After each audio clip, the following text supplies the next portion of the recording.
भक्तजनमानस निवासाय श्रीरामचन्द्राय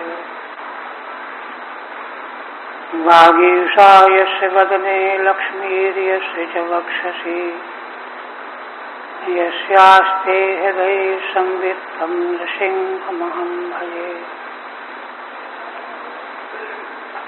विश्वसर्ग विसर्गादि नवलक्षणलक्षितम् श्रीकृष्णाख्यं परं धाम जगद्धाम नमामि तत्।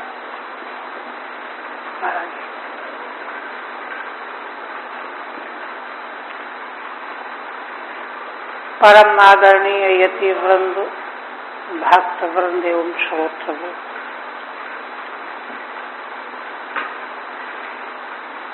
श्रीमद्भागवत के दशम स्कंध के 13वें अध्याय में श्री भगवान की अतिशय मंगलमयी रहस्य लीला का निरूपण किया गया। श्री ब्रह्मा जी विश्व ब्रह्मांड के सर्वोच्च शक्ति है, किंतु भगवान की लीला को न समझकर मोहित हो गए और मोहित होकर के उन्होंने अपनी शक्ति के द्वारा परीक्षा करनी चाहिए।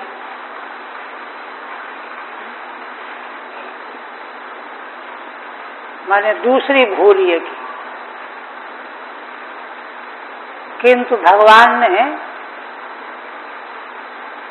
अनुग्रह पूर्वक उनका हित करने के लिए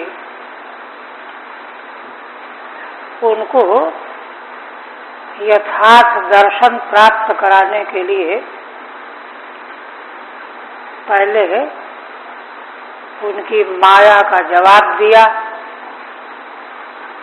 स्वयं ग्वाल बाल और बछड़े बन करके, और जब वह दर्शन करके ब्रह्मा जी अत्यंत चकित रह गए, मोहित हो गए, ये निर्णय नहीं कर पाए कि मैंने जिनको छिपाया है वे सच्चे हैं कि ये सच्चे हैं। हर प्रकार से इसके बाद भगवान ने उन सभी स्वरूपों को भगवत स्वरूप के रूप में प्रकट कर दिया।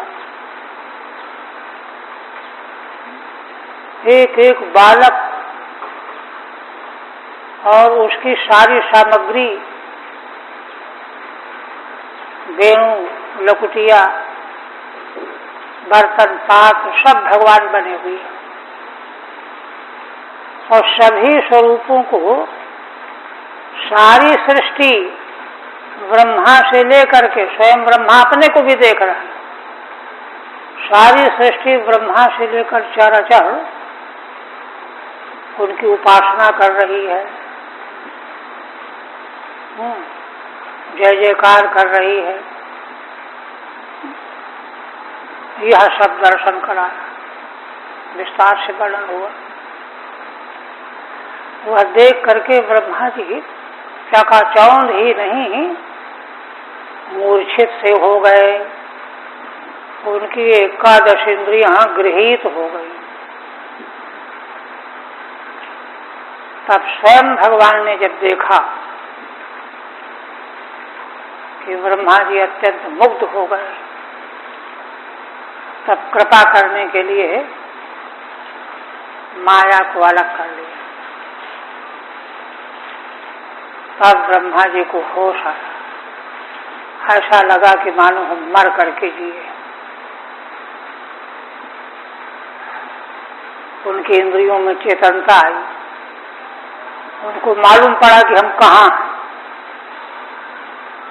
वृंदावन में।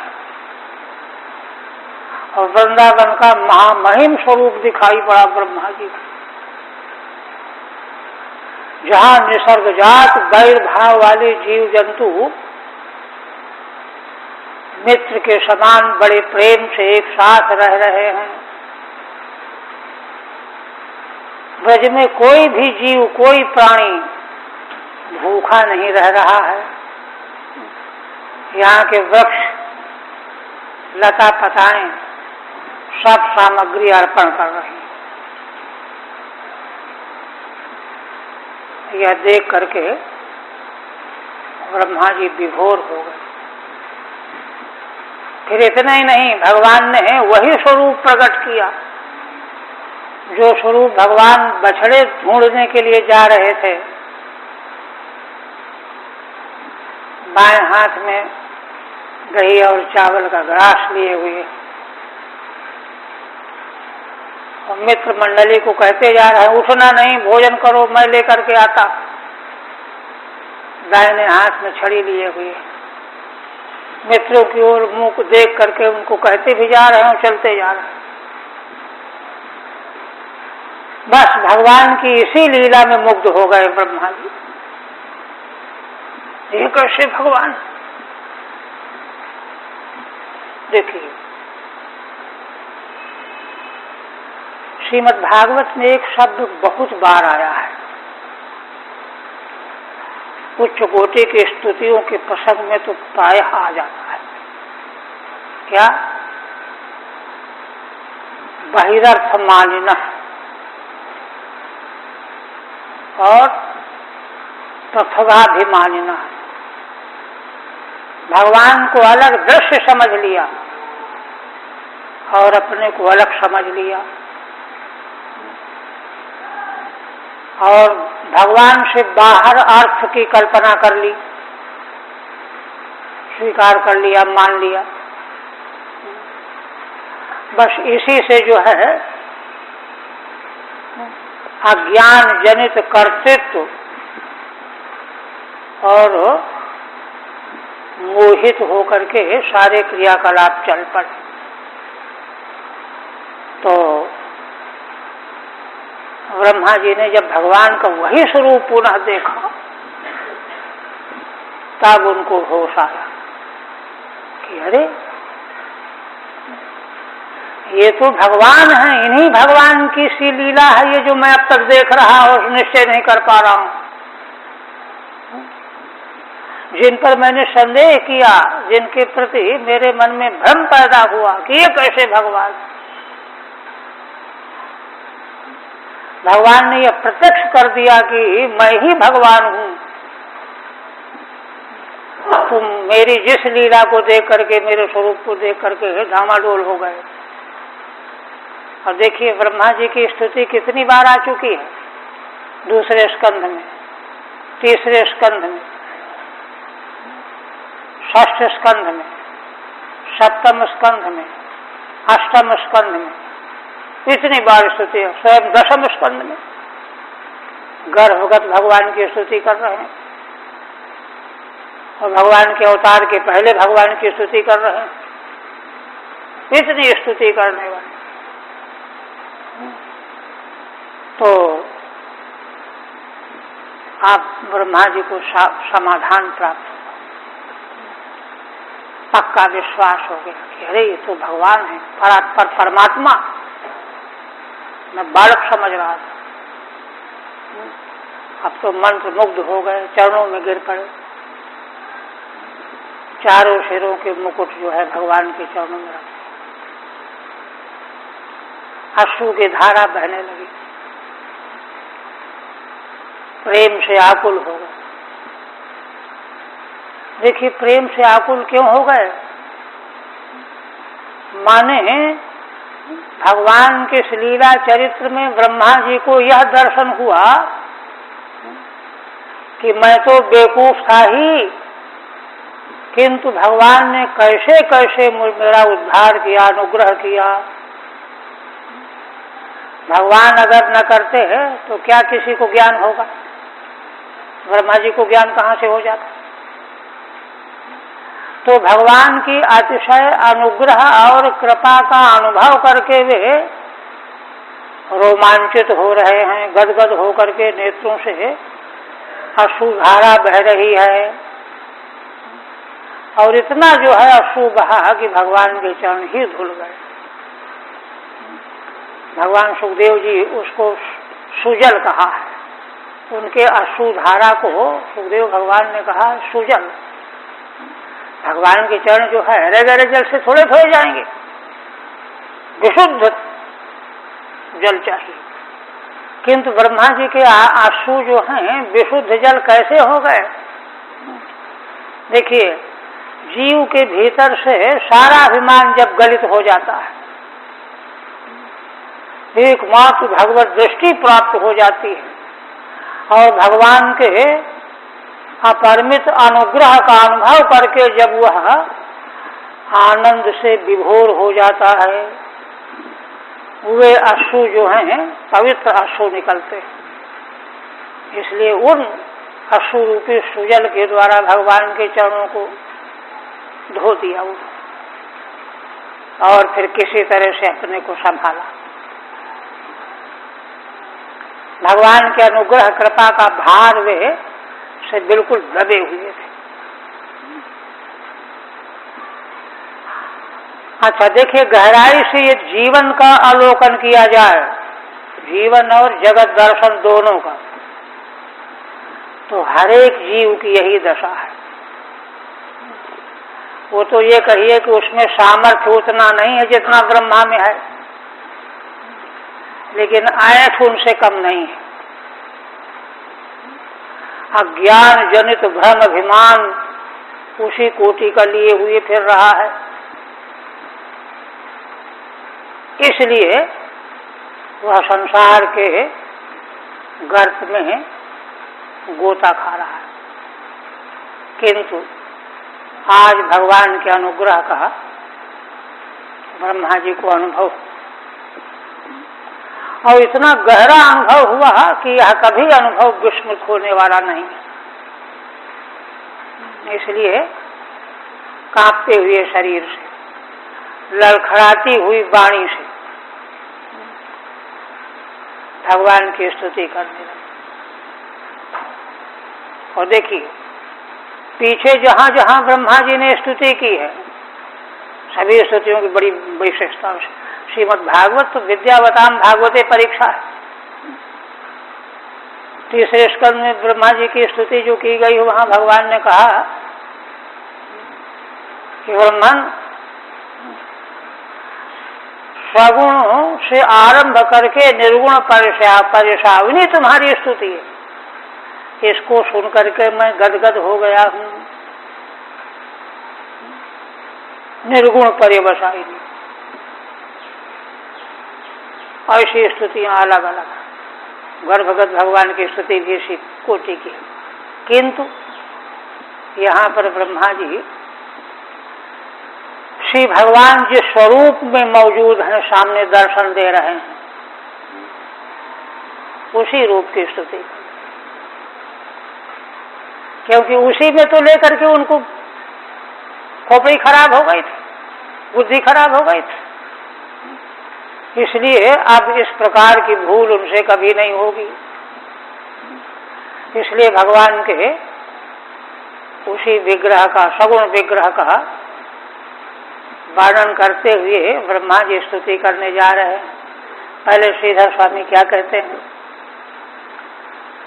चतुर्दशेद्भुतम दृष्ट्वा पूर्वागंतुक निश्चयम् अनीशः कर्तुमस्तौषीत् कृष्णं ब्रह्मा विमोहितः। 14वें अध्याय में श्री ब्रह्मा जी पूर्वागंतुक निश्चयम् कर्तुम अनीशः, श्री कृष्णं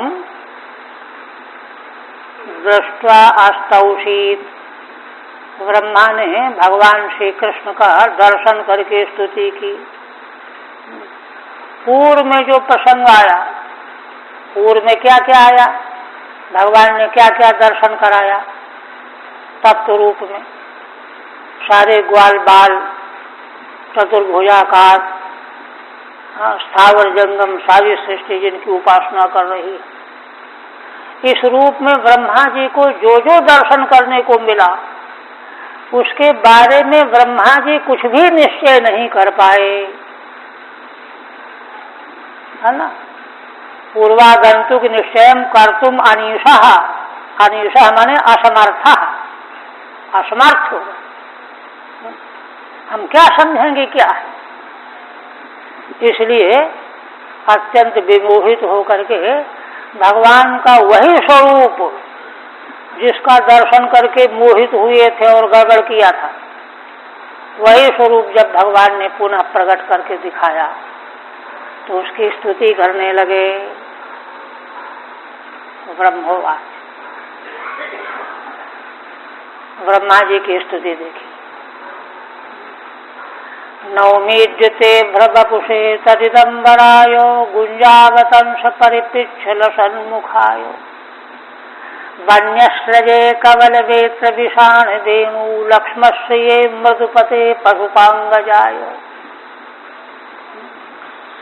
देखिए, पहले जब भगवान की स्तुति ब्रह्मा जी ने की थी तो सीधे परात्पर तत्व का उल्लेख करने लगे, और इस समय क्या कह रहे हैं, हे ईद्य, ईद्य माने स्तुति करने के योग्य, स्तुति करने के योग्य माने स्तुति करने के योग्य तो भगवान ही हैं, और कौन है।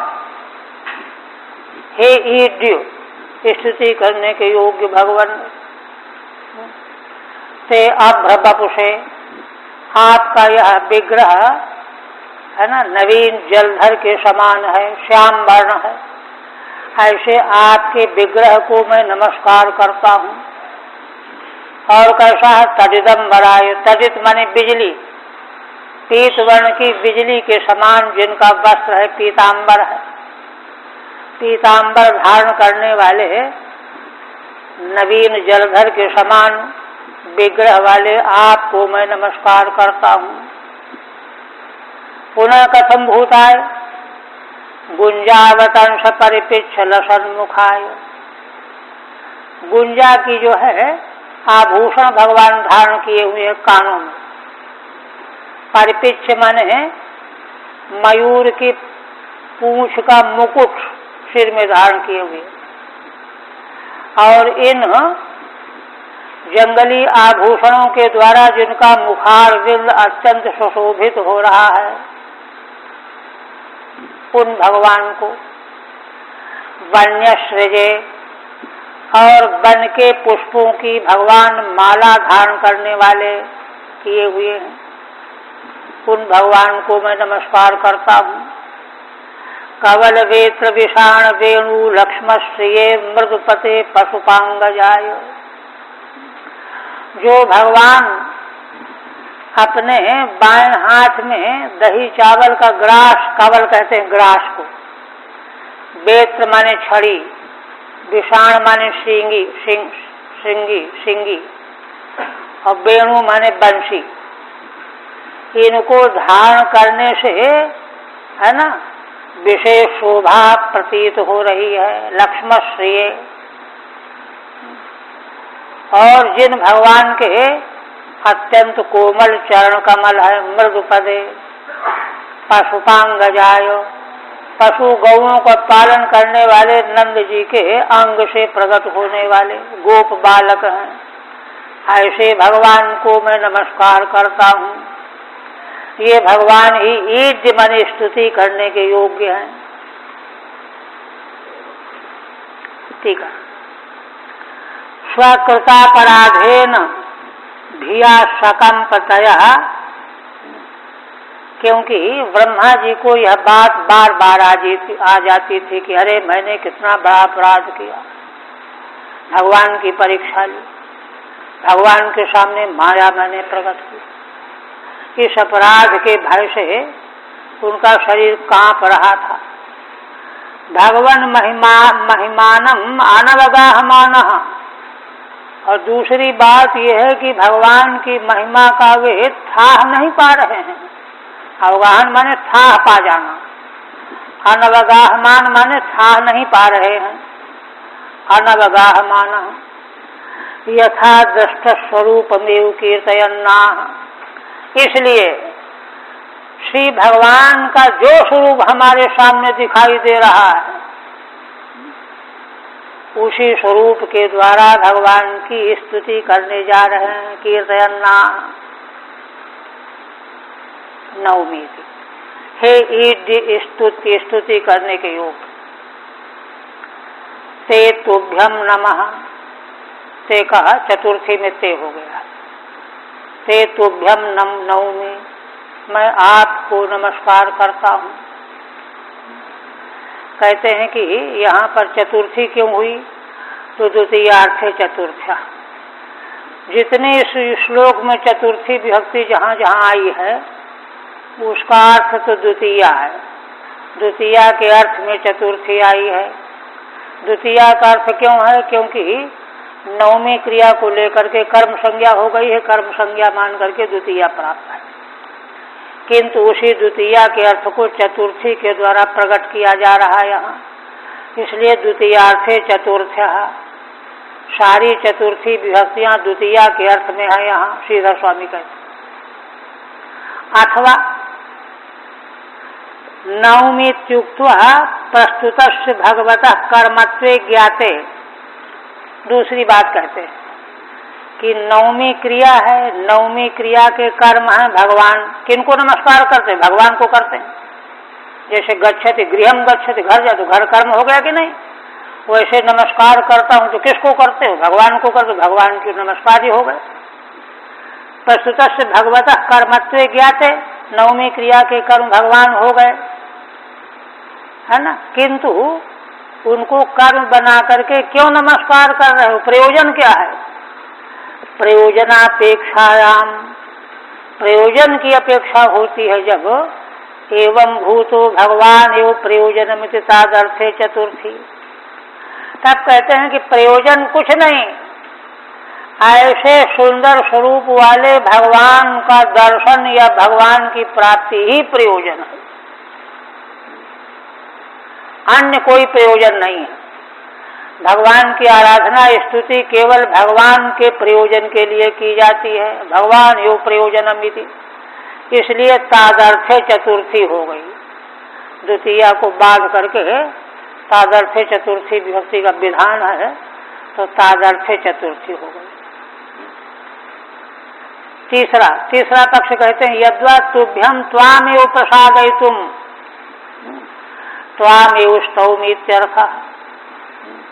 तुमर्थाच्य भाव वचना सूत्र से चतुर्थी विभक्ति की जाती है, तो उसका अर्थ है कि श्री भगवान को प्रसन्न करने के लिए मैं भगवान की स्तुति कर रहा हूँ। हाँ, भगवान को प्रसन्न करने के लिए और की स्तुति नहीं,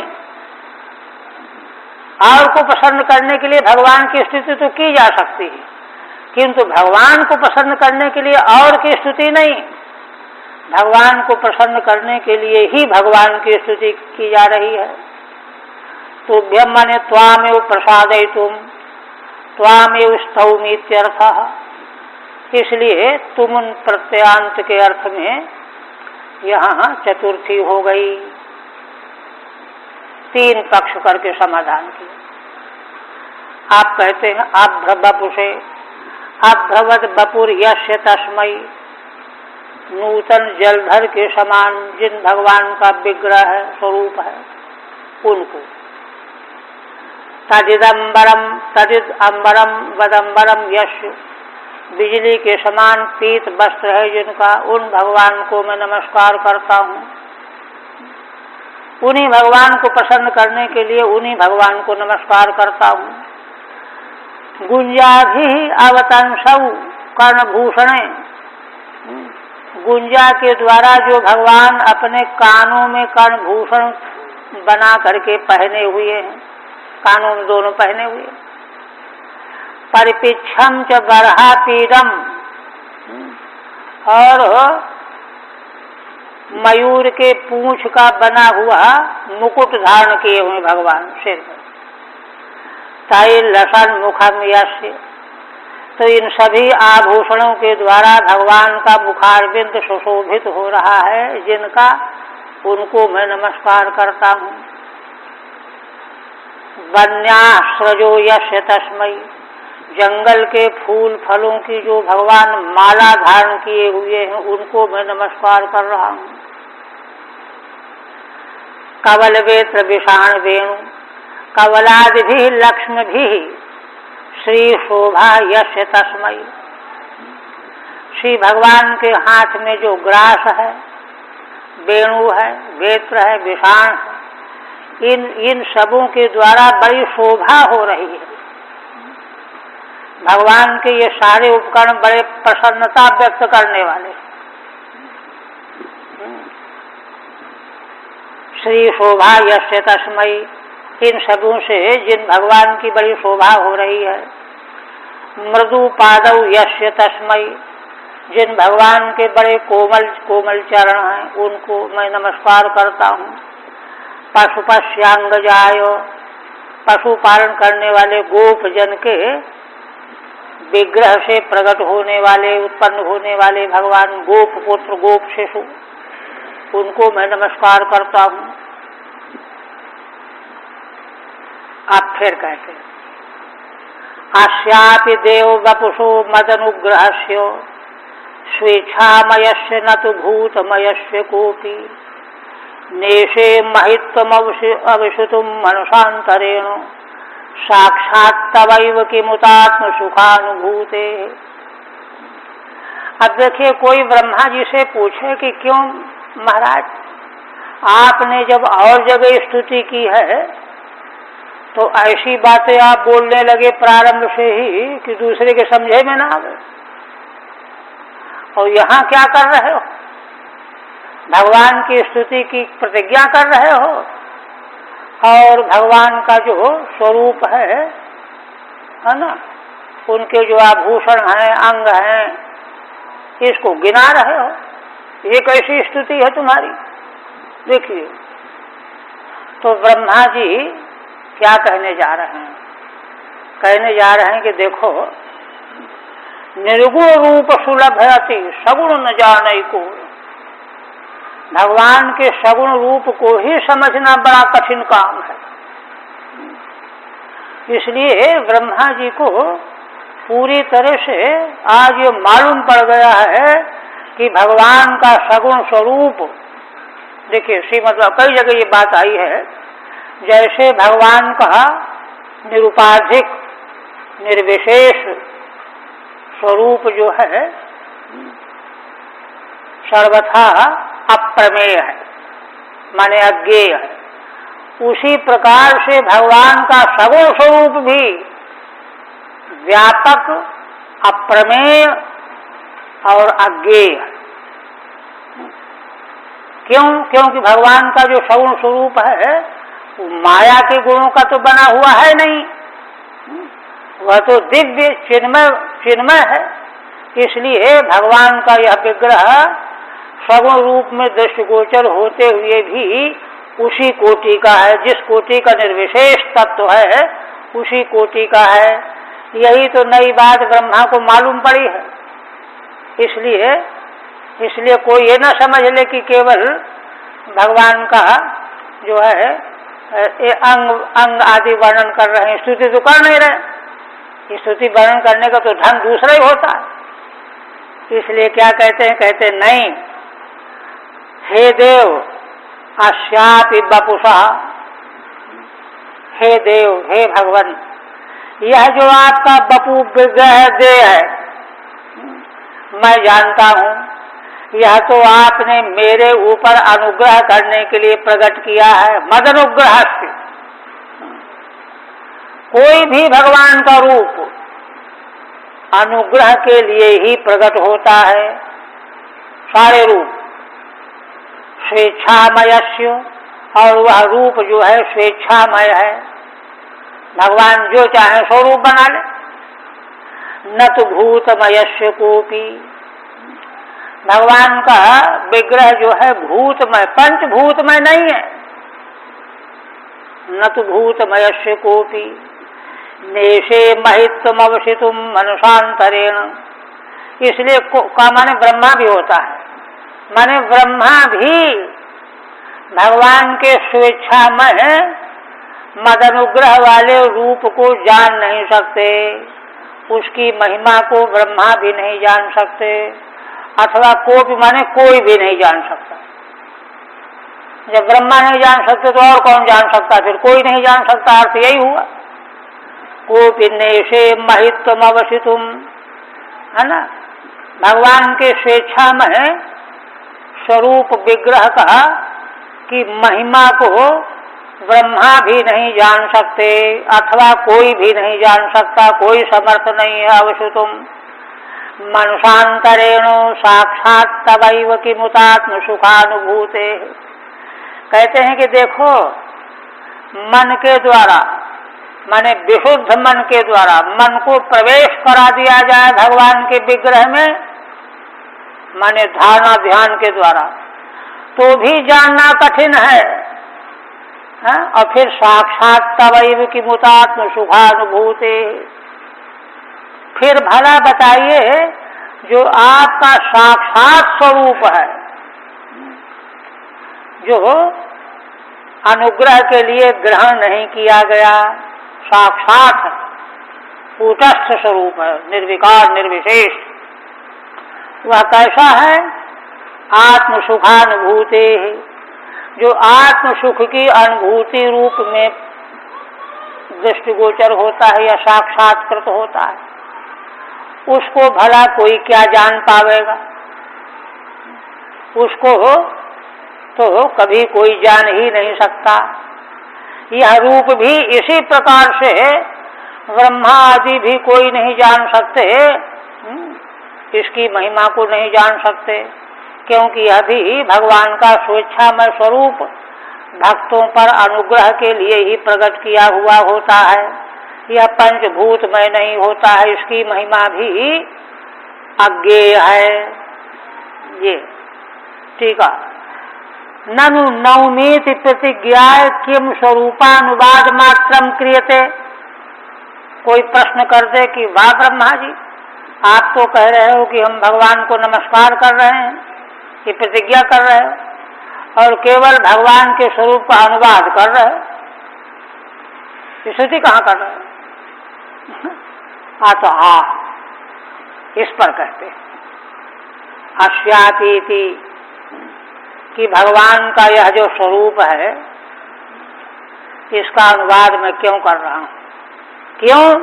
भोदेव अश्यापि सुलभत्वेन प्रकाशित अश्यापि, यह स्वरूप है ना, आपने सुलभ रूप में हमारे कल्याण के लिए प्रकाशित कर दिया है। किंतु प्रकाशित कर देने का मतलब थोड़ा है कि वो मामूली है ना, सुलभत्वाय प्रकाशित, है ना, सुलभत्वेन प्रकाशित अश्यापि तव बपुषो अवतारस्यो, ऐसे आपके विग्रह के अवतार की महिमा को, महिमा को महिमानम अवसितुम ज्ञातुम कोपि, उसको समझने में ब्रह्मा भी समर्थ नहीं है, माने मैं भी समर्थ नहीं हूँ, नेशे न शक्नोमि। तात्पर्य है कि भगवान के इस विग्रह को केवल मात्र अंगों का उल्लेख मात्र मत समझो, इसकी महिमा भी अपरंपार है, मैं भी नहीं समझ सकता हूँ। यद्वा कश्चिदपि नेशे न समर्थ आसीत, अथवा कोई भी भगवान के सगुण विग्रह को, जिसको भगवान ने अनुग्रह के लिए सुलभ करके प्रकाशित किया है, उसकी महिमा को भी कोई नहीं समझ सकता। सुलभत्वाय विशेषण द्वयम, है ना।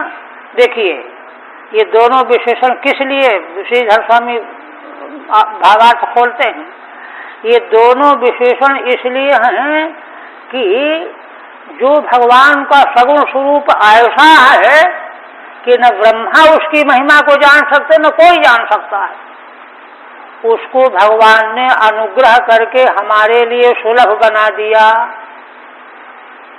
ये है विशेषण। कितना भगवान ने अनुग्रह करके हम पर उपकार किया है कि सुलभ बना दिया, इसलिए विशेषण। मदनुग्रह से ममानुग्रहो यस्मात् तम मदनुग्रहम तस्य। कहते हैं कि ममानुग्रहो यस्मात्, भगवान के इस विग्रह स्वरूप से मेरा अनुग्रह हो रहा है, इसलिए भगवान ने मेरे अनुग्रह के लिए इसको प्रकट किया है। ऐसे भगवान के स्वरूप की महिमा जो है कोई भी नहीं जान सकता। किंच, दूसरी बात और, स्वेच्छामयस्य स्वीयानाम भक्तानाम यथा यथेच्छा। स्वेच्छा का अर्थ करते हैं, स्व को अलग कर दीजिए, है ना। स्व की इच्छा, स्व माने अपने भक्तजन, उनकी इच्छा कि भगवान ऐसे हमको दर्शन दें, भगवान ऐसे हमको दर्शन दें, तो भगवान अपने भक्तों की इच्छा के अनुसार दर्शन दे देते हैं। स्वीयानाम भक्तानाम यथा यथा इच्छा, स्वीय भक्त जैसी जैसी इच्छा करते हैं, तथा तथा भवतः, वैसे वैसे भगवान बनते रहते, होते रहते हैं। देखिए माता देवकी ने कहा कि चतुर्भुज रूप आप छिपा लीजिए, शिशु बन जाइए, भगवान शिशु बन गए। ये देखिए भक्त की इच्छा के अनुसार शिशु बन गए, है ना। तथा तथा भवता तर्हि किमित ज्ञातुम न शक्यते अत आह। तो कहते हैं कि अगर ऐसी बात भी है तो क्यों इसको जान क्यों नहीं सकता कोई। कहते न तो भूतमयस्य, भगवान का यह स्वरूप भूतमय नहीं है ना, अचिंत्य शुद्ध सत्वात्मक। भूतमय माने पंचभूतमय, आकाश आदि। फिर कैसा, अचिंत्य शुद्ध सत्वात्मक। अचिंत्य, जिसका कोई चिंतन नहीं कर सकता, ऐसा शुद्ध सत्व। देखिए केवल सत्व कहेंगे तो कोई भी गुण निरा रहता ही नहीं है, केवल सत्व गुण कहीं नहीं रह सकता। तीनों गुणों में तीनों का मिश्रण रहता है। अगर मिश्रण रहित सत्व कहना है तो शुद्ध सत्व कहना पड़ेगा, वहां कोई मिश्रण नहीं है। शुद्ध सत्वस्य सत्वात्मकस्य, इसलिए कोई नहीं जान सकता। क्यों, हमारी इंद्रियां, हमारे कारण मन बुद्धि आदि चूंकि ये प्राकृत हैं, तो प्राकृत वस्तु को ही ग्रहण करने में समर्थ हैं। भगवान का विग्रह अप्राकृत है, विशुद्ध सत्वमय है, उसको ग्रहण करने का सामर्थ्य नहीं है। हाँ, भगवान ही कृपा कर दें तब जो है ग्रहण हो जाएगा। इसलिए यदा अस्य एवं तदा कथम पुनः साक्षात् तव केवल स्यात्म सुखानुभूतेरेव। तो ब्रह्मा जी की स्तुति का भाव व्यक्त करते हैं कि जब भगवान के सगुण विग्रह की भी ये हालत है कि वह कोई समझ नहीं सकता, है ना, ऐसी बात जब है, तदा कथम पुनः साक्षात् तव। अब फिर बताओ कि भगवान का साक्षात केवल जो आत्म सुखानुभूति रूप स्वरूप है, केवल स्यात्म सुखानुभूतेरेव स्वसुखानुभव मात्र स्यावतारिण। भगवान स्वसुखानुभव मात्र, वे भगवान अवतारी हैं, माने समग्र अवतारों के केंद्र हैं, स्रोत हैं, अवतारी हैं, है ना। वे अवतारी भगवान स्वसुखानुभव मात्र स्वरूप वाले हैं, इसलिए गुणातीत हैं। गुणातीत से महिमानम, उन भगवान की महिमा को भला कैसे कोई समझ सकता है। महिमानम आंतरेण निरुद्धे नापि मनसा। देखिए अंतरेण मनसा का मतलब क्या हुआ, माने मन को निरुद्ध कर दिया जाए, संसार की चिंतन से अलग हो जाए।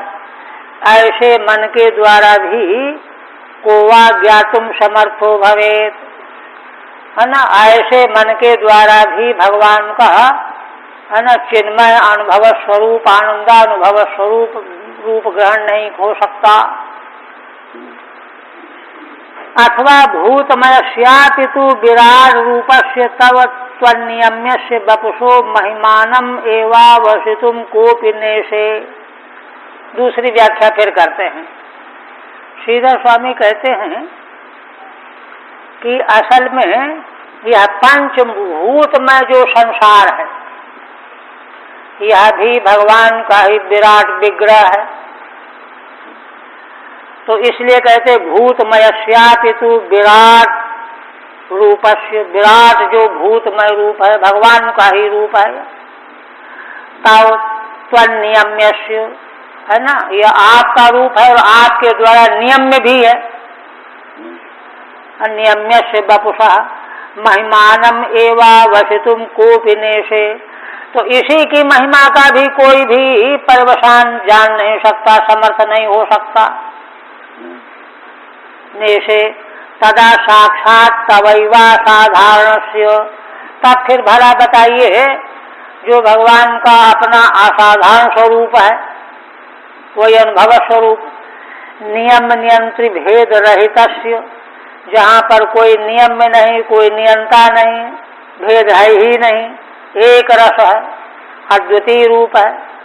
उक्त लक्षण स्यास्य, उक्त लक्षण वाला जो भगवान का स्वरूप है, अस्य महिमानम अवसितुम कोपि नेशे इति किम वक्तव्यमित्यर्थः।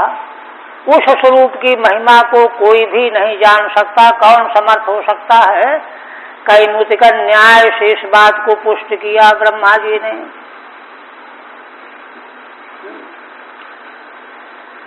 अच्छा, तब फिर कहते हैं कि देखिए, अब तो इस तरह से भगवान के सगुण स्वरूप का भी बड़ा काठिन्य है, निर्विशेष का तो कहना ही क्या है।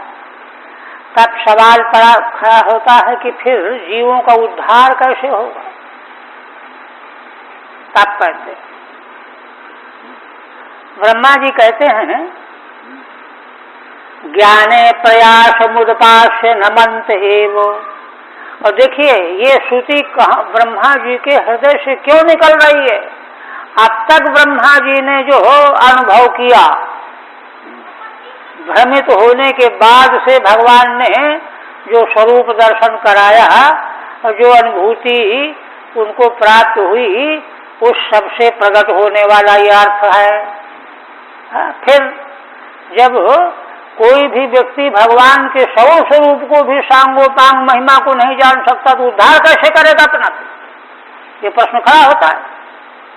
तब क्या कहते हैं, देखो, ज्ञाने प्रयास मुदपास्य नमंत एव जीवन्ति सन्मुखरिताम भवदीय वार्ताम स्थाने स्थिता श्रुतिगताम तनुवांग मनोभिर ये प्रायशो जित जितोप्यसितैस्त्रिलोक्याम।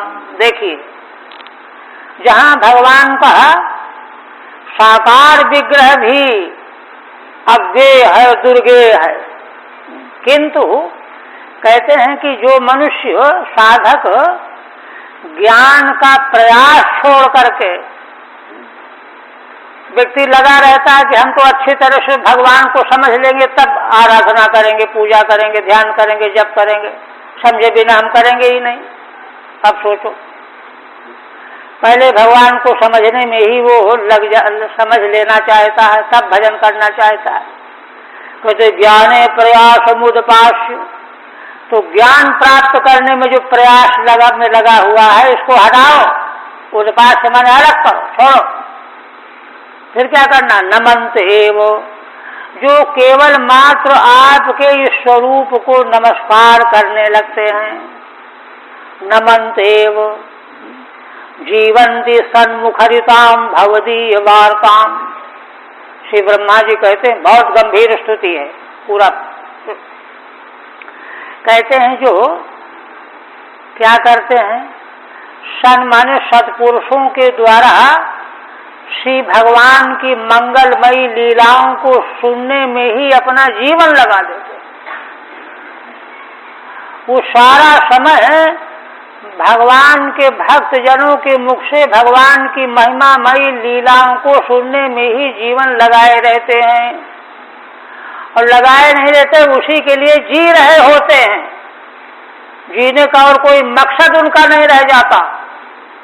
जीवंत सन्मुखरिताम भवदीय वार्ताम, आपकी संबंधित लीला कथा वार्ता को ही अपने जीवन का संबल बना लेते हैं।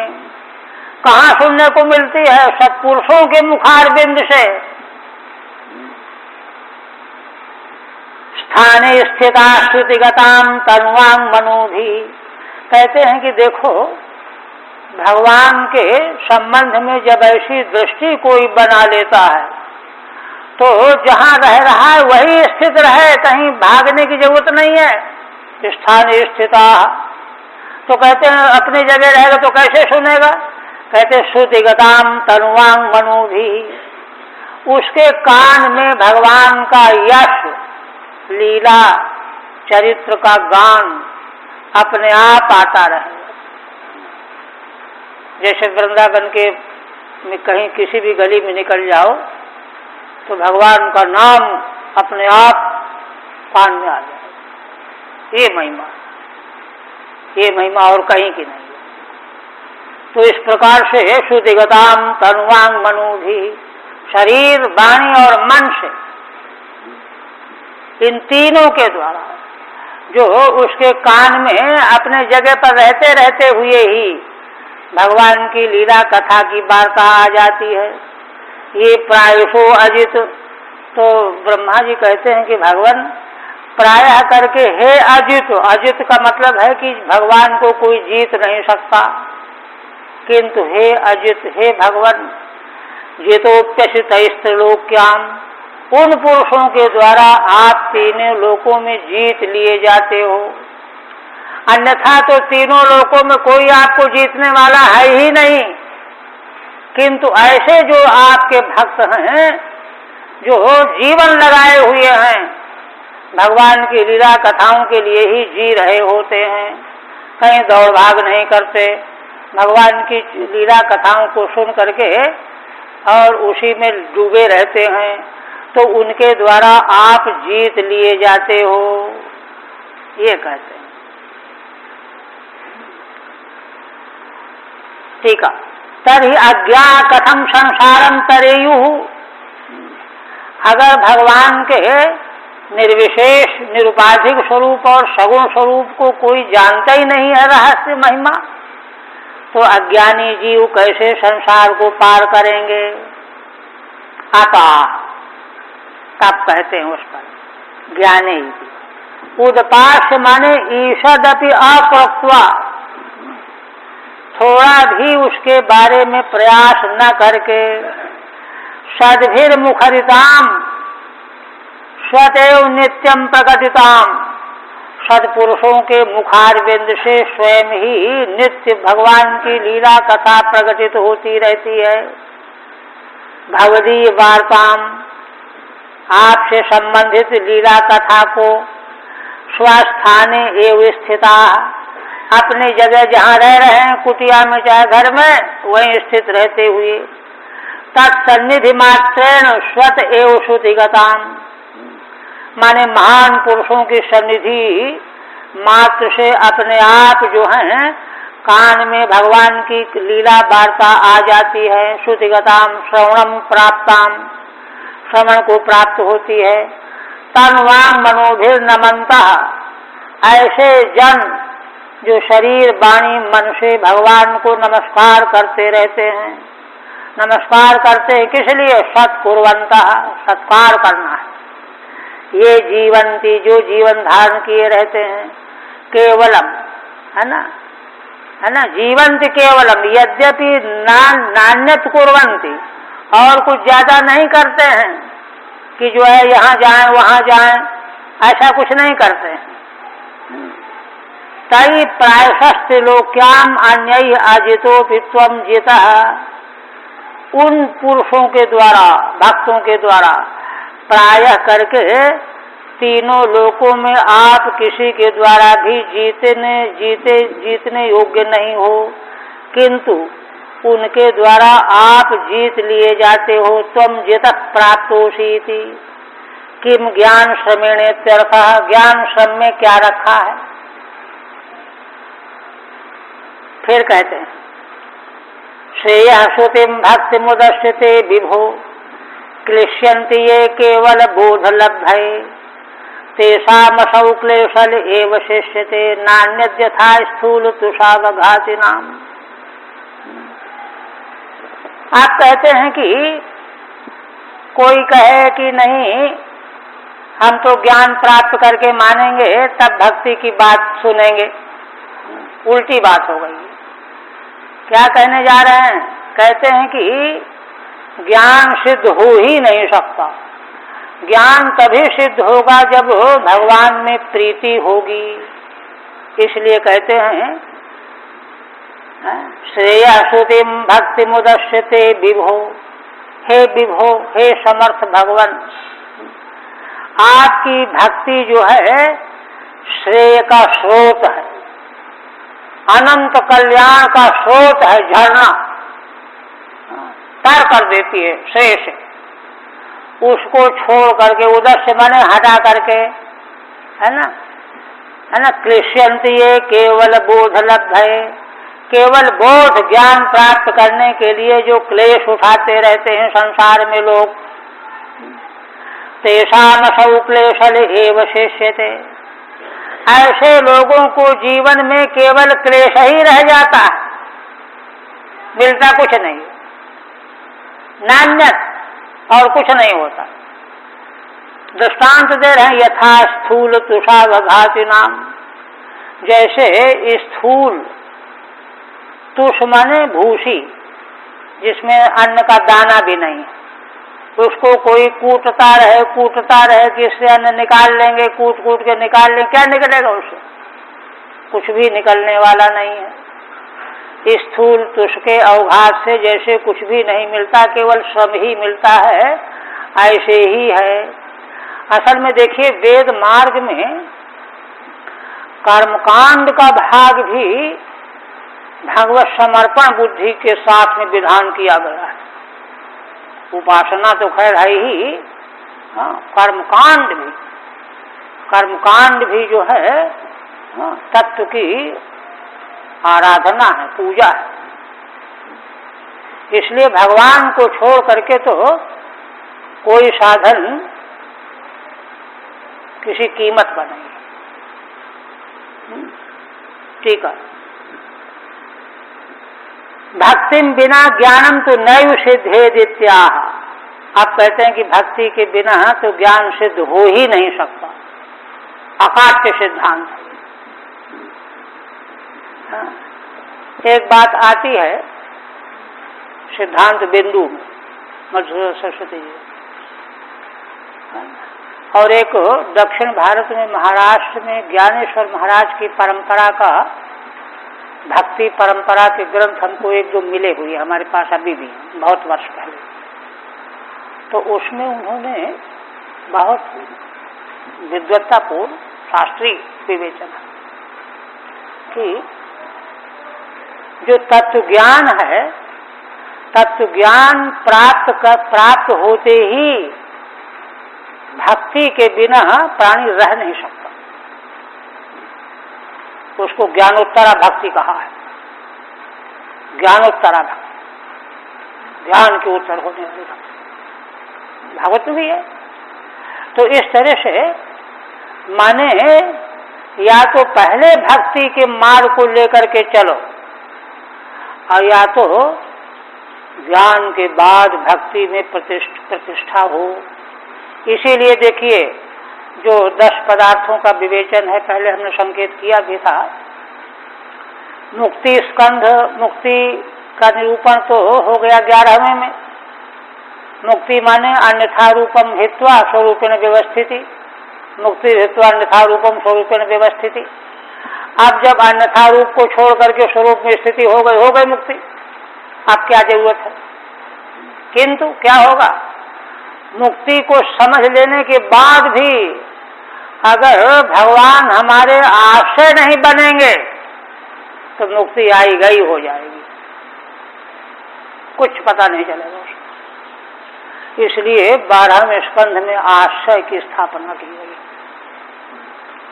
आश्रय में मुक्त होकर के आश्रय में निश्चिंत होकर के बैठ जाओ तो ज्ञानोत्तरा भक्ति, उसका उल्लेख जो है ज्ञानेश्वर की परंपरा में जो है गुलाबराव महाराज की परंपरा, 2 ग्रंथ हमारे पास हैं, बहुत सुंदर पढ़ने लायक। तो कहते हैं कि भक्ति बिना ज्ञानम तो नैव सिद्धेदित्या श्रेय श्रुतिमिति शेषाम अभ्युदयापवर्ग लक्षणानाम। भक्ति क्या है? भक्ति देवी के लिए कहते हैं शेषाम, बहुवचन किया है, अनेक तरह के श्रेय हैं, क्योंकि श्रेय अपनी अपनी बुद्धि के अनुसार व्यक्ति समझता है कि ये श्रेय है, ये श्रेय है, ये श्रेय है। दार्शनिक मतभेद तो है ही, वैसे भी भिन्न भिन्न मत हैं। तो जो भी जिसके मत का श्रेय है, अभ्युदयापवर्ग लक्षणानाम, अभ्युदय और अपवर्ग। अभ्युदय का मतलब है लोक लोकांतर की उपलब्धि, और अपवर्ग माने मोक्ष। ये जिसके दर्शन में जो रूप भी है वो सब, उसको सबको श्रेय के द्वारा करे, वो वचन है ना। लक्षणानाम श्रुति ही श्रवणम, है ना, श्रवणम, श्रुति श्रवणम माने यस्या सरसः, माने जिससे वह धारा आ रही है, अर्थात भक्ति मार्ग के द्वारा ही अनेकों प्रकार का जो श्रेय है अभ्युदय और अपवर्ग लक्षण वाला, इसकी धाराएं बहती चली आ रही हैं, वे उसी के द्वारा प्राप्त होंगी। यस्या सरसः इव निर्झराणाम, जैसे किसी जलाशय से झरने झरते रहते हैं, 1 2 4 6, ऐसे ही भक्ति देवी के द्वारा ही निश्रेय प्राप्ति के झरने झरते रहते हैं। वे अभ्युदय रूप चाहे अपवर्ग रूप होते हैं। ये है माने सब प्रकार के निश्रेय का उद्गम है, स्रोत है। जब भी मिलेगा तो उसी वहीं से मिलेगा, अन्यथा मिलेगा नहीं, है ना। ताम ते तव भक्ति उदास्य, ऐसी जो स्रोत रूपा वस्तु है भक्ति, भगवान की जो भक्ति है, उसको तो त्याग दिया, छोड़ दिया। और शेषाम मार्ग भूतामिति वा, अथवा श्रेय के मार्ग भूत वाली जो भक्ति है उसको तो अलग कर दिया, हटा दिया, जीवन में अपनाया नहीं। ऐसे लोगों को तेषाम क्लेशलः क्लेश एवावशिष्यते, उनके जीवन में अंत में 20-50 वर्ष की साधना के बाद केवल क्लेश ही हाथ लगता है। अयम भावा, भावार्थ यहाँ यह है, यथा अल्प प्रमाण धान्यम परित्यज्य, जैसे अल्प प्रमाण वाला धान्य त्याग दिया, अंतःकरण हीनान, और जिसमें भीतर अन्न है ही नहीं, चावल के दाने हैं ही नहीं, भूसी भूसी है, स्थूल धान्याभासा तुषानेव, स्थूल धान्य के आभास हैं, माने लगता है कि इसमें अन्न है नहीं, लेकिन लगता है कि अन्न है ना। तुषान एवं आव अघनंती, उन्हीं को कूटते रहते हैं, निकलेगा निकलेगा निकलेगा, कूट रहे हैं। तेषाम न किंचित फलम, उनको कुछ भी फल नहीं मिलता। एवं भक्तिम तुच्छीकृत ये केवल बोधाएं प्रयतन्ते तेषामपीति, इस प्रकार से भक्ति के प्रति, है ना, अपना प्रयास छोड़ करके केवल बोध के लिए प्रयत्न में लगे रहते हैं, उनकी भी यही हालत होती है।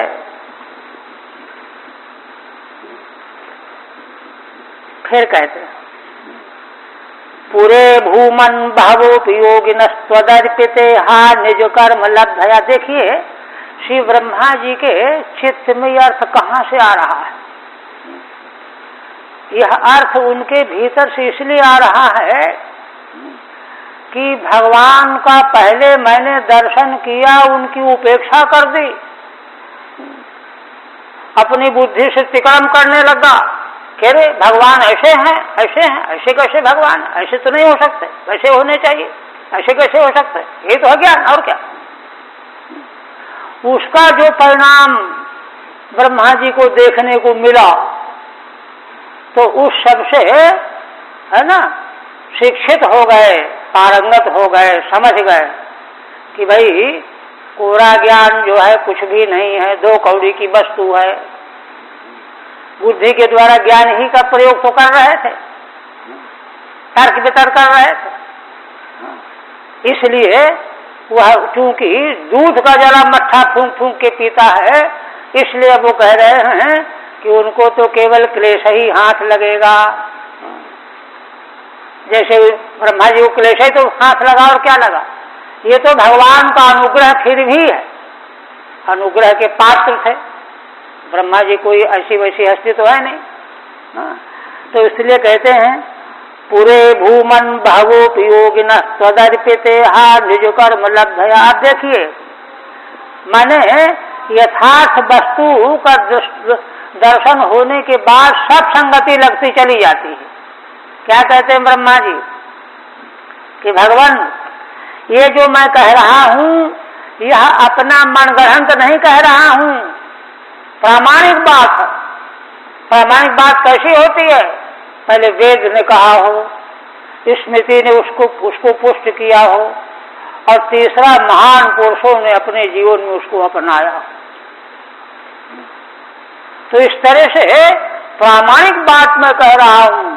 क्या पूरे भूमन भगवोपयोगिना, हे भगवान, भूमन भगवान के लिए संबोधन है, हे भूमन, भूमा भगवान, ये लोके संसारे, पूरा माने पहले अनादि काल से, है ना, भावोपयोगिना, बड़े योगी हुए, मैं जानता हूं उनको, उन्होंने भावोपयोगिना त्वदर्पिते हा निज कर्म लब्धया।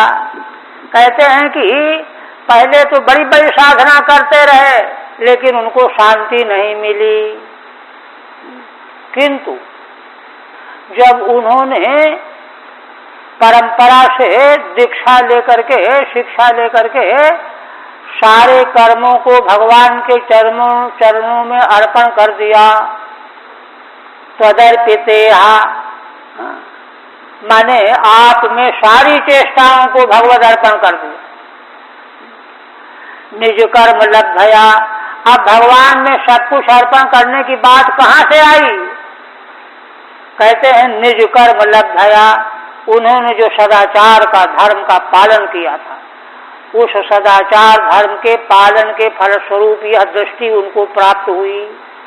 तेरे छोड़ो सारे चक्करों को, भगवान के चरणों का आश्रय लो, भगवान को सब अर्पण कर दिया। विबुद्ध भक्त्यैव कथोपनीतया। और देखिए इसके पहले वे भटक रहे थे, 20 वर्ष निकल गए, 50 वर्ष निकल गए। पद्म पुराण के महात्म में यही तो कहा है ऋषियों ने। सूत जी से पूछा कि सूत जी महाराज, हमने सुना है कि लोग जो हैं भगवान का साक्षात्कार कर लेते हैं और काम क्रोध लोग पर विजय पा जाते हैं, ऐसा कर लेते हैं, वैसा कर लेते हैं, उनको शांति मिल जाती है। हम तो 100 वर्ष से लगे हुए हैं, कुछ भी नहीं मिला अब तक, आखिर उनको कैसे मिल जाता? आप यह रहस्य बताइए। ये प्रश्न किया गया है। इसी प्रश्न के उत्तर में श्रीमद् भागवत का सूत जी ने उपदेश किया है महात्म्य। तो इसी तरह की बात यह है कि योगी लोग भी जब उनको इस प्रकार का बोध प्राप्त हो जाता है, निज कर्म लब्धया, तो विबुद्ध भक्तैव कथोपनीतया। कहते हैं भक्ति के द्वारा, भक्ति उनको कहां से आई? कथोपनीतया, भगवान की मंगलमयी लीला कथाओं को सुनने से आई। भगवान की लीला कथाओं को सुनने की महिमा। कथोपनीतया भक्त्या, विशेषण है भक्त्या का, कथा के द्वारा जो प्राप्त होने वाली भक्ति, उसके द्वारा प्रपेदिरेंजोच्युतते गतिम पराम। हे अच्युत, हे भगवान, बड़ी आसानी से उन लोगों ने आपकी परागति को प्राप्त कर लिया। माने कहने का मतलब क्या हुआ कि चाहे कोई दुनिया के साधनों के पीछे लगा रहे, भगवान के प्रति प्रीति के बिना जो है उसको कभी भी सफलता नहीं मिल सकती। ठीक है। भक्त्यैव ज्ञानम नान्यथा इत्यत्र सदाचारम प्रमाणयति। भक्ति के द्वारा ही ज्ञान प्राप्त होगा, इसमें सदाचार को प्रमाण दे रहे हैं। ददाम बुद्धि योगम तम येन माम उपयान्ते थे, श्रीमद् भगवद गीता। जो निरंतर मेरा चिंतन करते रहते हैं उनको मैं बुद्धि योग दे देता हूँ। बुद्धि योग वही ज्ञान योग, जिसके द्वारा वे मुझको प्राप्त कर लेते हैं। तो भगवान के दिए बिना तो ज्ञान मिलने वाला नहीं है।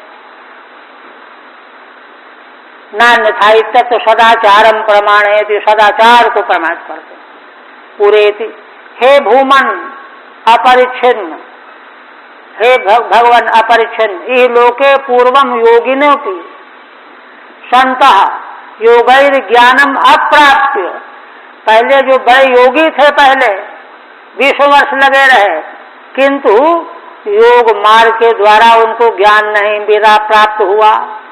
पश्चात त्वदर्पिते है ना, इसके बाद फिर उनको बुद्धि जगी कि सारी चेष्टाओं को भगवान के चरणों में अर्पण कर दिया। तो ये अर्पिता लौकिक्यपीहा, माने सारी चेष्टाओं को भगवान के अर्पण करो। यद्यत कर्म करो तत्तदखिलम शंभो तवाराधन। ये जब किया चेष्टा, यही निज कर्म लब्धया, यही उनका कर्म है, यही पुरुषार्थ है, यही साधन है। तदर्पित निजय, अथवा उन्होंने जो सदाचार का पालन किया, उस पालन करने से चित्त शुद्ध हुआ। चित्त शुद्ध होने पर फिर यह पक्का आ जाता है कि भाई सब कुछ भगवान के चरणों में अर्पण करो, तब सुख मिलेगा। ये निज कर्म लब्धया, त्वदर्पित निजय कर्म भी लब्धया, माने आपको अर्पित किए जाने वाले जो उनके निजी कर्म थे, लौकिक वैदिक सब भगवान को अर्पण। तो अर्पिता इहा निजानि कर्माणि च, मैंने अपनी सारी चेष्टाओं को और अपने सारे कर्मों को तै लब्धया इत्येकम पदम वा, उनके द्वारा लब्ध होने वाली जो भक्ति, ऐसा मिला करके एक पद बना दिया। निज कर्म लब्धया भक्त्या, है ना, त्वदर्पित देहा निज कर्म लब्धया भक्त्या, ऐसा एक पद बना दिया श्रीधर पद। इत्येकम पदम कथोपनीतया कथया त्वत्समीपम प्रापितया, श्री भगवान की लीला कथाओं को सुनते सुनते, है ना, आपके समीप पहुंच गया, या भगवान की भक्ति पास में आ गई, मिल गई, मणि की तरह से मिल गई। प्रापितया भक्त्यैव, भक्ति मिल जाती है। विबुद्ध्यात्मानं ज्ञात्वा, और उस भक्ति की महिमा से आत्म तत्व को जान गया। अंजः सुखेनैते पराम गतिम प्राप्ता, और वे लोग बड़े सुखपूर्वक आसानी से आपकी परागति को प्राप्त कर लेते हैं। एक और कर देते हैं, कहते हैं कि तथापि भूमन महिमा गुणश्यते विबोधुमर्हत्यमलांतरात्मभिः अभिक्रियात् स्वानुभवाधरूपतो ह्यनन्य बोध्यात्मतया न चान्यथा। ये जब आगे संबंधित हैं, लेकिन चलो एक करते हैं। कहते हैं कि मैंने अब तक कहा कि सगुण निर्गुण दोनों रूपों का ज्ञान बड़ा ही अशक्य है, किंतु भगवान की कथा श्रवण करने से भक्ति के द्वारा सब प्राप्त हो जाता है। भगवान की प्राप्ति का मार्ग बताया। आप कहते हैं कि देखो, कहते हैं कि इन दोनों में भगवान के सगुण स्वरूप और निर्विशेष स्वरूप दोनों में अगर विवेचन किया जाए तो निर्विशेष स्वरूप को तो कथनचित कोई व्यक्ति जान सकता है, किंतु भगवान के सगुण स्वरूप को जानना बड़ा दुर्घट है, दूषक है, ये कहने जा रहे हैं। तथापि भूमन महिमा गुणश्यते, हे भूमन, हे परमेश्वर भगवान, अगुणश्यते तव महिमा, निर्गुण स्वरूप जो आपका है उसकी महिमा, विभूतमर्हत्यमलांतरात् भी, निर्मल अंतरात्मा वाले जिन्होंने इंद्रियों को मन को शुद्ध कर दिया है, ऐसे महान पुरुषों के द्वारा आपके निर्गुण स्वरूप की महिमा जानी जा सकती है। कैसे जानी जा सकती है? यह इसलिए बता रहे हैं कि सगुण स्वरूप की महिमा का बोध तो और भी दुर्घट है। कहते हैं अविक्रियात् स्वानुभवाद रूपतः, अविक्रिय जो अपना अनुभव है, अनुभव दो प्रकार का, एक विकार रूप और एक अविकार रूप, है ना। विकार रूप जो अनुभव है वह बदलता रहता है, ये फिर ये फिर ये फिर ये। अविक्रिय अनुभव जो है वह अनुभूति मात्र है, अविक्रियात् स्वानुभव मात्र है, उसका कोई रूप नहीं है, इसलिए वह अविकारी है। अरूपतो ह्यनन्य बोध्यात्मतया न चान्यथा, अनन्य बोध्यात्मतया माने आत्मा के द्वारा आत्मा का ज्ञान होता है, वह जानने वाला कोई और है, जाना जाने वाला आत्मा और है, ये नहीं। इसीलिए वेदांत शास्त्र की मान्यता है कि वृत्ति व्याप्ति तो है तत्वबोध में, तत्व साक्षात्कार, फल व्याप्ति नहीं। लौकिक पदार्थों का जो ज्ञान होता है तो उसमें प्रमाण की व्याप्ति और फल व्याप्ति दोनों होते हैं, किंतु आत्म तत्व के साक्षात्कार में वृत्ति की व्याप्ति होते हुए फल व्याप्ति नहीं रहती। वही कह रहे हैं ह्यनन्य बोध्यात्म तया न चान्यथा, अन्य किसी उपाय से नहीं। टीका में स्पष्ट करें।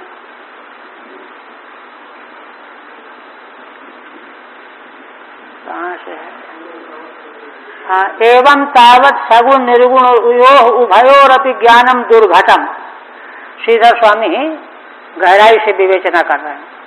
इस प्रकार से सगुण और निर्गुण दोनों जो भगवान के स्वरूप हैं उनका ज्ञान दुर्घट है, माने असंभव है। किंतु त्वत्कथा श्रवणादिनैव त्वत्प्राप्ति, भगवान की कथा सुनते सुनते भगवान की प्राप्ति हो जाती है, ये पीछे बताया गया। और दूसरा कोई उपाय नहीं, नान्यथा इत्युक्तम, ये कहा गया। आप कहते हैं कि देखो इदानीम यद्यपि उभयोः अविशेषेण दुर्गेयत्व मुक्तम, यद्यपि सगुण निर्गुण भगवान के दोनों रूप जो हैं दुर्गेय हैं, अविज्ञेय हैं, है ना, एक तरह से। तथापि गुणातीतस्य ज्ञानम कथंचित भवेत्। अब फर्क बता रहे हैं कि गुणातीत जो तत्व है निर्गुण, उसका ज्ञान तो है ना किसी तरह से हो भी सकता है, कथंचित भवेत्, न तो सगुणस्य, किंतु भगवान के सगुण स्वरूप का ज्ञान तो बहुत ही असंभव है। क्यों? तव अचिंत्यानंत गुणत्वादिति, क्योंकि भगवान अचिंत्य अनंत गुण वाले हैं, अचिंत्य अनंत गुण वाले हैं। यह बात 2 श्लोकों से कहने जा रहे हैं। अचिंत्य अनंत गुण वाले हैं। भक्ति के द्वारा क्या है कि सारे गुणों का ज्ञान भले न हो, यत्किंचित गुणों के चिंतन से मोक्ष मिल जाएगा, है ना, सुख आनंद मिल जाएगा। तथापि हे भूमन अपरिच्छिन्न गुणस्य ते महिमा अमलैः अंतरात् भी। अपरिच्छिन्न जो गुण माने निर्विशेष निर्गुण, उनकी महिमा अमल निर्मल अंतरात्मा वाले जो साधक हैं, प्रत्याहृत इंद्रिय विबोधुम, जिन्होंने इंद्रियों को समेट लिया है, मन निगृहित कर लिया है, उन लोगों के द्वारा बोधुम विबोधुम बोध गोचरी भवितुमर्हति, बोध उनका हो सकता है, गोचर हो सकता है, योग्यो भवति, अथवा विबोधुम ज्ञातुम अर्हति, अथवा इस तरह से इंद्रिय निग्रह करने वाले साधकों के द्वारा निर्गुण अपरिच्छिन्न भगवत स्वरूप का बोध प्राप्त हो सकता है। अर्हते शक्यते इत्यर्थ, माने शक्य है। यद्वा महिमा इति महिमानम कश्चित बोधुम अर्हति इत्यर्थ, अथवा स्वरूप नहीं, उन निर्गुण भगवान की महिमा कोई जान सकता है। कथम, कैसे जान सकता है? कहते स्वानुभवादात्मा कारांतःकरण साक्षात्कारात्, अपने अनुभव के द्वारा आत्मा काराकारित अंतःकरण के द्वारा साक्षात्कार कर लेंगे। जैसे हम घटपट ज्ञान करते हैं तो घटाकार अंतःकरण बनता है, पटाकार बनता है, वृक्षाकार बनता है। इसी तरह से आत्माकार अंतःकरण बन जाए तो आत्मा का साक्षात्कार हो जाएगा, है ना। नान्य अंतःकरणमपि नन्वंतःकरणमपि सविकार में हो, तो किसी ने कहा कि अंतःकरण भी तो विकारवान है, सविकार में हो, विषयी करोति, विकारे को विषय करने वाला है। कथमात्माकारता, इसलिए अंतःकरण कभी आत्माकार हो ही नहीं सकता। विकारी वस्तु विकार को ही पकड़ सकती है ना। तस्यैत्यता, इस पर कहते हैं अविक्रियादि भी। विक्रिया माने विशेषाकार, आकार जहाँ बदलता रहता है विशेष विशेष, वह विकार विक्रिया है ना। तद्रहितात्, आकारों को छोड़ देने से अंतःकरण में कोई भी मूर्त अमूर्त स्थूल सूक्ष्म आकार न रह जाए तो उस अंतःकरण का जो है में आत्मा का आकार आ जाएगा, ये कह रहे है ना। तद्रहितात् विशेष परित्याग एवात्माकारता इत्यर्थ। विशेष, सब कुछ विशेष ही तो है, संसारा प्रपंच, इसकी आकारता को त्याग करा देना अंतःकरण से, वही आत्मा का आत्माकारता हो जाना है ना। ननु अंतःकरण साक्षात्कार विषयत्व अनात्मत्व प्रसंग, कहते हैं कि अगर आत्मा का अंतःकरण के द्वारा साक्षात्कार मान लिया जाए तो आत्मा भी अनात्मा बन गया, आत्मा रहा ही नहीं, क्योंकि आत्मा तो सब प्रकाश है, वो किसी का विषय बन ही नहीं सकता, वो तो जड़ हो जाएगा, दृश्य हो जाएगा। ये प्रश्न है। अरूपता ही थी, है ना। कहते हैं कि नहीं नहीं, वह विषय रूप में अंतःकरण का विषय नहीं बनेगा। रूपम विषय अविषयात्, विषय नहीं बनेगा। वृत्ति विषयत्वम एवात्मनो न फल विषयत्वम, आत्मा वही वृत्ति का विषय, आत्मा काराकार वृत्ति का विषय तो बनेगा, फल का विषय नहीं बनेगा। लौकिक ज्ञान जो है वे फल का विषय बन करके होते हैं। ना फल विषयत्वम अतो नायम दोष इति भावः, इसलिए यहाँ कोई दोष नहीं है। कथम तद स्फूर्ति, तो कहते हैं कि इसका अनुभव फिर कैसे होगा फल के बिना। घट को हम देख लेते तो हमको मालूम पड़ जाता कि हम घट जान गए, और जब फल का विषय नहीं बनेगा आत्मा तो फिर स्फूर्ति कैसे होगी, हमने जाना कि नहीं जाना। कहते हैं कि अनन्य बोध्यात्म कया स्वप्रकाशत्व नैव, भाई वह अन्य के द्वारा बोध नहीं है, वह तो स्वप्रकाश है, माने वही ज्ञाता है, वही ज्ञेय है। न त्वन्यथा इदम तदिति विषयत्वेनेत्यर्थ, आत्मा का ज्ञान यह यहाँ वहाँ इस रूप में नहीं होता।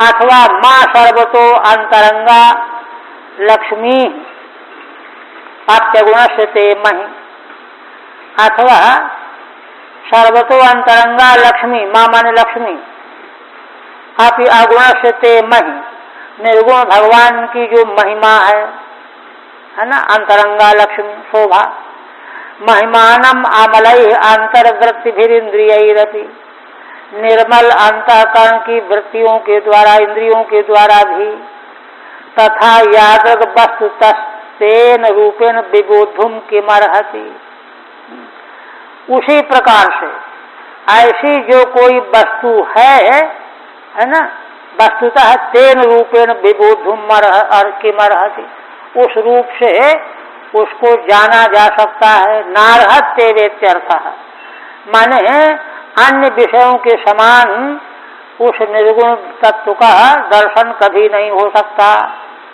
कथम तद अर्हति, तो कहते हैं फिर कैसे कहते हो कि विशुद्ध अंतःकरण वालों को साक्षात्कार हो सकता है। तदा स्वानुभवाद इत्यादि ना, अनुभव के द्वारा, माने अनुभव स्वरूप से, अनुभव स्वरूप से साक्षात्कार होकर के उसका वह वर्णन नहीं कर सकता, ज्ञेय नहीं बना सकता। उक्तार्थ में वही तत्, है ना, इसका विशेष अर्थ पहले कह दिया जा चुका है। बस यही रहने दीजिए।